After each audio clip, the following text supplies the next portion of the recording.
അപ്പോൾ KSRTC ബസ്സിൽ സ്ത്രീകൾക്കുള്ള സൗജന്യ യാത്ര ഓർഡിനറി ബസ്സിൽ മാത്രം. ഞാൻ 3 ദിവസം മുമ്പേ ഒരു വീഡിയോ ചെയ്തിരുന്നു, ഈ ഒരു വീഡിയോ. അതിൽ കൃത്യമായി ഞാൻ ചോദിച്ചു, ഈ ഓർഡിനറി ബസ്സിലാക്കി കഴിഞ്ഞാൽ വടക്കൻ മേഖലയിലൊക്കെ, പ്രത്യേകിച്ച് മലബാറിലൊക്കെ എന്ത് മെച്ചാണ് സ്ത്രീകൾക്കുള്ളത്? കാരണം അവിടെ എത്ര ഓർഡിനറി ബസ്സുകൾ ഉണ്ട്, നിങ്ങളൊന്ന് കണക്കെടുക്കുമെന്ന് ചോദിച്ചു. അപ്പൊ ആ സമയത്ത് വന്നിട്ട് എന്നോട് ആരാ പറഞ്ഞത് ഓർഡിനറി ബസ്സിൽ മാത്രമാണ് എന്ന് ചോദിച്ചുകൊണ്ട് കമന്റ് ഇട്ട ധാരാളം യുദ്ധ പോരാളികളുണ്ട്. മാത്രവുമല്ല, ഇത് 100 ദിവസം പഠിക്കുമെന്നാണ് പറഞ്ഞത്. ഒരു മാസം 57 കോടി രൂപയോളം ആ വിഷയത്തിൽ വകയിരുത്തേണ്ടി വരുമെന്ന് പറഞ്ഞിട്ട് പറയാണ്. കേരള ഫിനാൻഷ്യൽ കോർപ്പറേഷന് ഇത് വായ്പയായിട്ട് എടുക്കുമ്പോൾ അതിന്റെ പലിശയൊക്കെ എത്ര വരുമെന്നൊക്കെ നോക്കേണ്ടി വരുന്ന വലിയൊരു സാമ്പത്തിക സംഗതിയെക്കുറിച്ചാണ് പിന്നീട് വാർത്തകളിൽ നമുക്ക് കാണാൻ സാധിക്കുന്നത്. കൃത്യമായി മന്ത്രിസഭ പഠനം നടത്താതെ മുന്നേ തന്നെ, അതായത് ഇലക്ഷന്റെ മുമ്പ് ഇതിനെപ്പറ്റി ഞാനൊരു വീഡിയോ ചെയ്തിരുന്നു. അതായത് മൊത്തം KSRTCകളിൽ സ്ത്രീകൾക്ക് യാത്രാ സൗകര്യം ഒരുക്കിയാൽ, ആ വീഡിയോ നിങ്ങൾക്ക് പരിശോധിച്ചാൽ മനസ്സിലാവും, ഇലക്ഷന്റെ മുമ്പാണ്. ആ വാഗ്ദാനം, ഈ പൊള്ളയായ വാഗ്ദാനങ്ങൾ നൽകുമ്പോഴേ നമ്മളിത് നോക്കിയിട്ട് ചോദിച്ചു, 1,78,00,000 വരുന്ന സ്ത്രീകൾ കേരളത്തിലുണ്ട്. അതിൽ കാഭാഗം, മുഴുവനുമല്ല, പകുതിയല്ല, കാഭാഗം ആളുകൾ KSRTC ബസ്സിനെ ആശ്രയിച്ചാൽ എങ്ങനെയാണ് വലിയ സാമ്പത്തിക പ്രതിസന്ധി ഉണ്ടാവില്ലേ എന്നുള്ളത് ചോദിച്ചു ഇലക്ഷന്റെ മുമ്പാ. മാത്രവുമല്ല, മറ്റൊരു കാര്യം പറഞ്ഞു, അങ്ങനെ എല്ലാ സ്ത്രീകളും KSRTCയിൽ സൗജന്യ യാത്ര നടത്തുന്നതിലൂടെ സ്വകാര്യ ബസ് ജീവനക്കാർക്ക്, ഡ്രൈവർ, കണ്ടക്ടർ, ക്ലീനർ 500 രൂപ തികയാതെ വന്നാൽ അവരുടെ കുടുംബത്തിന്റെ അവസ്ഥ എന്താവും? മാത്രവുമല്ല, സ്വകാര്യ ബസ് മേഖല നമുക്കറിയാം, അടവിട്ടുകൊണ്ടാണ്, ഫൈനാൻസ് ഇട്ടുകൊണ്ടാണ് ഓരോ ബസ്സുകാരും മുന്നോട്ട് പോയിക്കൊണ്ടിരിക്കുന്നത്. പലരും അവരുടെയൊക്കെ അവസ്ഥ എന്താവും? ഇത് എവിടെയും നോക്കാതെയുള്ള വാഗ്ദാനമല്ലേ എന്ന് അന്നേ ചോദിച്ചു. മാത്രവുമല്ല, ധവളപത്രത്തിൽ കൃത്യമായി പറയുന്നുണ്ട്, ഏറ്റവും കൂടുതൽ സാമ്പത്തിക പ്രയാസം അനുഭവിക്കുന്ന മേഖല KSRTC മേഖലയാണ്. 3 ദിവസം മുമ്പുള്ള വീഡിയോയിൽ കൃത്യമായി പറഞ്ഞു, മലബാർ ഏരിയ, വടക്കൻ ജില്ലകളിലൊക്കെ ഓർഡിനറി ബസ്സുകൾ പണം കൊടുത്തിട്ടാണെങ്കിലും ജനങ്ങൾക്ക് യാത്രാ സൗകര്യം ഒരുക്കുകയാണ് വേണ്ടത്.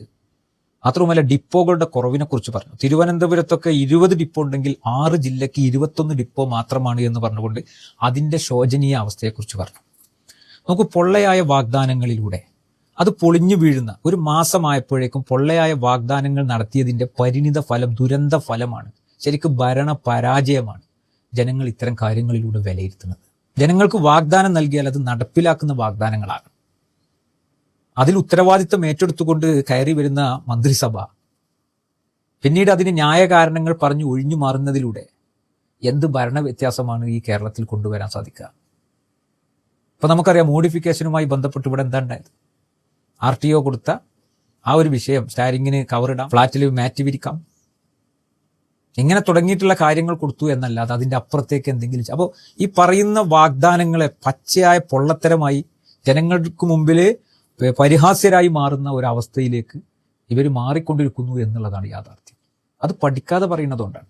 നമ്മളിത് പറയുന്നത് ഒരു വെറുപ്പിന്റെ ആശയം കൊണ്ടല്ല. ഭരണത്തിന്റെ പോരായ്മകളെ, വാഗ്ദാനങ്ങളെ കൃത്യമായി നടപ്പിലാക്കാൻ കഴിയാതെ വരുമ്പോൾ അതിനെ സൂചിപ്പിക്കുകയും അതിന് പ്രതിഷേധമറിയിക്കുകയും അതിന്റെ പോരായ്മകളും അത് നടപ്പിലാക്കിയാൽ ഉണ്ടാകുന്ന സാമ്പത്തിക പ്രയാസങ്ങളെക്കുറിച്ചുമാണ് സർക്കാരിനെ ഓർമ്മപ്പെടുത്തിക്കൊണ്ടിരിക്കുന്നത്. എന്നാൽ VD സതീശൻ സർക്കാർ അധികാരത്തിൽ വരുന്നതിന്റെ മുമ്പ് പറഞ്ഞ ഓരോ കാര്യങ്ങളും പഠിക്കാതെയും കൃത്യമായി പഠനം നടത്താതെയും പൊള്ളയായ വാഗ്ദാനങ്ങളിലൂടെയാണ് എന്ന് ഇന്ന് കേരള സമൂഹത്തിന് ഓരോ ദിവസവും മനസ്സിലായിക്കൊണ്ടിരിക്കുന്ന ഒരു അവസ്ഥയിലേക്ക് കാര്യങ്ങൾ നീങ്ങിക്കൊണ്ടിരിക്കുകയാണ്. ഓർഡിനറി ബസ് തെക്കൻ കേരളത്തിലെ പോലെയല്ല വടക്കൻ ജില്ലകളിൽ, വളരെ വളരെ കുറവാണ്. അപ്പൊ അതിനെങ്ങനെ പ്രായോഗികവൽക്കരിക്കാൻ കഴിയും? ആർക്കാണ് അതിന്റെ ഉപകാരം കിട്ടുക? അപ്പൊ നമുക്കറിയാലോ, രാവിലെ ജോലിക്ക് പോകുന്ന കമ്പനികളിലേക്ക്, അതേ ഷോപ്പിംഗ് മാളുകളിലേക്കൊക്കെ ജോലിക്ക് പോകുന്ന സ്ത്രീ തൊഴിലാളികളെ സംബന്ധിച്ചിടത്തോളം അത് വലിയ ആശ്വാസമാണ്. എന്നാൽ ഈ മലബാർ ഏരിയയിൽ അത്തരം ആ സമയത്ത് നമുക്കറിയാം, ഫാസ്റ്റ് പാസഞ്ചറിലൊക്കെ നടപ്പിലാക്കാൻ പഠനം നടത്തുന്ന പറയുന്നത്, അതിപ്പോഴും തീരുമാനമായിട്ടില്ല. അപ്പൊ ആർക്കൊക്കെ ഇതിന്റെ ഉപകാരം കിട്ടുക? ഞാൻ 3 ദിവസം മുമ്പ് ചെയ്ത വീഡിയോയിൽ പറഞ്ഞു, നിങ്ങളുടെയൊക്കെ മേഖലയിൽ, നിങ്ങളുടെയൊക്കെ മണ്ഡലത്തിൽ എത്ര ഓർഡിനറി ബസ്സുകൾ ഉണ്ട് എന്നൊരു പഠനം കോൺഗ്രസും ലീഗൊക്കെ നടത്താൻ വേണ്ടി ശ്രമിക്കുക. വിമർശിക്കുന്ന ആളുകളൊന്ന് നടത്താൻ വേണ്ടി ശ്രമിച്ചിട്ട് ഇത് എത്ര സ്ത്രീകൾക്ക് ഉപകാരപ്രദമാകും എന്നുള്ളതിനെ കുറിച്ചൊരു പഠനം നടത്താൻ പറഞ്ഞു. പഠനം എന്തായാലും നടത്തൂല, അവർക്ക് ഇപ്പോഴും തെറി വിളിച്ചു പോകാമെന്നല്ലാതെ.